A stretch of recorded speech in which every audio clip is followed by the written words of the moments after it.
Hello friends, please मेरी आवाज़ सुन के भाग मत जाना। ये मेरा फर्स्ट वॉइस ओवर है और प्लीज़ मुझे सपोर्ट करें।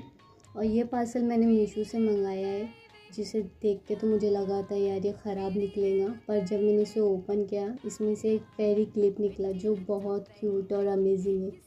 अगर आप लोगों को ये परचेज़ करना है तो लिंक डिस्क्रिप्शन में है। जो पापा की परी है वो तो इसे डेफिनेटली परचेज़ करेंगी। जो मम्मी की नौकरानी है वो थोड़ा सोच ले भाई अपना क्या करना है। और बाकी के लोग क्या करें, तो बाकी के लोग मेरे चैनल को सब्सक्राइब करें, लाइक करें, शेयर करें। प्लीज़ मुझे सपोर्ट करें कि मैं आगे ऐसे ही आप लोगों के लिए पार्सल की वीडियोस बनाती जाऊँ।